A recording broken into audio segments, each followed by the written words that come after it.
Hi, welcome to Redefining Rach. I'm Rachel and I'm on a journey of redefining the story of my life. I'm here to share the stories and the lessons that I've learned along the way, and I want to help you to fight those demons and the obstacles that get in the way when you are trying to better yourself.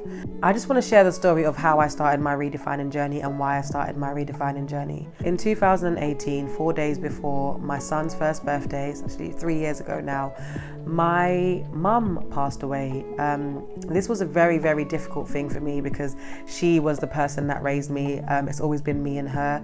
She didn't pass away in this country, in England, so I hadn't seen her 4 months before. I wasn't part of the funeral. I wasn't able to bury her. I wasn't able to be there. I didn't see any pictures. I didn't see anything of it. I just was told that my mum passed away.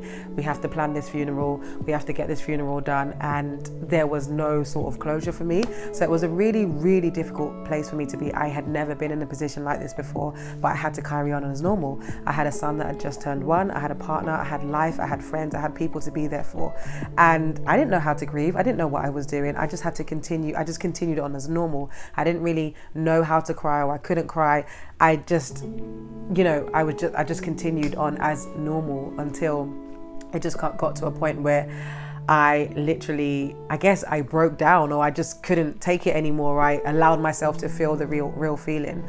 My mum had, all my life, my mum had been part of a church that she had given her whole self to. I had seen her be there for everybody else, help people along the way, help them do everything that they need to do for themselves. But she never gave this back to herself. She never gave this back to, us. We were literally the last, we were the bottom. So when it came to her death, when it came to her dying and, her time of need, or even me, my time of need, I was really shocked. I was really disappointed. I was really angry. I couldn't understand. I could not believe that so many people that had watched me grow up were not there for me, were not there to be there for me. People that, were my friends and had been, known my mum. I didn't really receive overflowing support and, oh, let's take Rachel out, or let's do something nice for Rachel because she must be in a difficult position. How I felt that I would have, supported someone if their mum had passed away, I didn't receive that. That was for whatever reason. They had their own lives, they had their own children. But for me, it was very, very hard, all of that combined. And I guess it got to a point where I allowed myself to feel the feels, but it was difficult.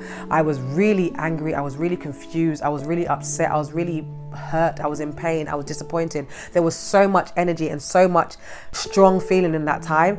And I was like, I can't continue feeling that like this. I can't allow this to, overcome me, because I'm just going to lose myself. And I had to get myself out of it. Even if I did have these people being around me, I'm sure it would have been the same, where it's like only me. I realized that only me can get myself out of this. Only me can do this for myself. And I did not know how to do it. No one was giving you a manual on how to grieve the loss of your mum while parenting your new child for the first time. There was no way. There was nothing there for me. So I took to YouTube University I am a student of, and I watched many videos of people dealing with adversity, how they dealt with it, and just different ways to cope. And I found meditation. The thing is, for me, meditation is something that I never thought of before, because growing up in a strong Christian household, it was like witchcraft. It was like, no, what is this humming and harring and all of this sort of stuff? I don't want to get lost in a trance. I don't want to get stuck in between dimensions or realms, It was really like, there was just so many things that, scared me about meditation. But I was in a place, again, where there was nothing else I could do. I had to try it, and I tried it. And for me, it was a very different experience, something I'd never experienced before.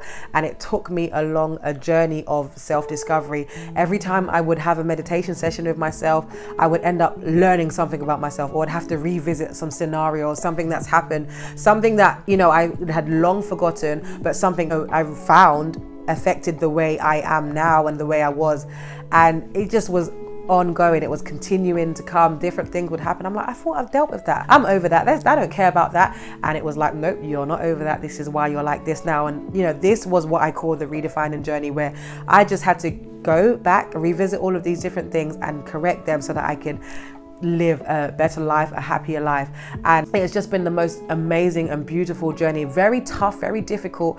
And it's not just, it's not easy. I know that if my mum hadn't passed away, I would not have gotten to this place. I would not, and not now anyway, I would not have been able to deliver myself from me and sort of learn me all over again. So this is my journey. This is, you know, what I've been doing, the different lessons and the things that I've learned. And it's a very difficult place to be, having to deal with demons, having to deal with obstacles, having to, you know, trying something new or saying, I'm going to do something, but then realizing that it's actually very hard to do this new thing because of so-and-so that happened all the way then, it affected you like this, and because of that you're like this, and you're sensitive, and you're this, and you get hurt about these sort of things. And all these things came up in this, you know, through this meditation, and these are the sort of the lessons and the stories that I'd like to share to help other people that may be in a similar situation.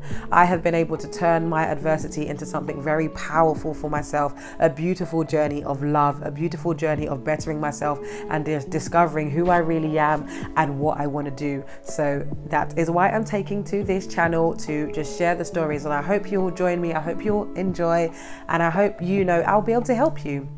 So I'll see you in the next video, I guess.